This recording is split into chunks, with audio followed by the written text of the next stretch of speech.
और अगली बड़ी खबर इजराइल से जुड़ी भी बताते चले। इजराइल की राजधानी तेल अवीव में भी धमाका हुआ है। रॉकेट ने एयर डिफेंस सिस्टम को नाकाम बना दिया है। रॉकेट टारगेट से टकराया है। हमले के बाद इलाके में अफरा तफरी मच गई है। तो एक तरफ ईरान में हमले तो दूसरी तरफ जवाबी कार्रवाई भी देखने को मिल रही है। इजराइल की राजधानी तेल अवीव में धमाका हुआ है।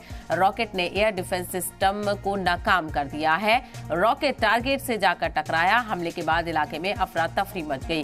तो जबरदस्त जो हमले हैं वो यहाँ पर देखने को मिल रहे हैं। और आज जंग अपने चौथे दिन में दाखिल हो चुकी है। 28 फरवरी से इसकी शुरुआत हुई थी और किस तरह से नुकसान का अंदेशा लगाया जा रहा है, आप सभी को इस हवाले से जानकारी भी पहुंचा रहे हैं। तो इजराइल की राजधानी तेल अवीव में भी धमाका हुआ है। एक रॉकेट ने अपने टारगेट को हिट किया है और रॉकेट ने एयर डिफेंस सिस्टम को नाकाम कर दिया है। यानी जो एयर डिफेंस सिस्टम था उसको भी रॉकेट ने नाकाम किया है। हमले के बाद इलाके में अफरा तफरी मची हुई है। तो जंग के हालात शिद्दत इख्तियार करते हुए नजर आ रहे हैं। हर तरफ दुनिया में इस जंग को लेकर फिक्र सता रही है और हर जाविये से इस जंग को लेकर नजर रखी जा रही है। तो इस जंग का जो असर है वो बैन अल अक़वामी सतह पर दुनिया भर में पड़ता हुआ नजर आ रहा है।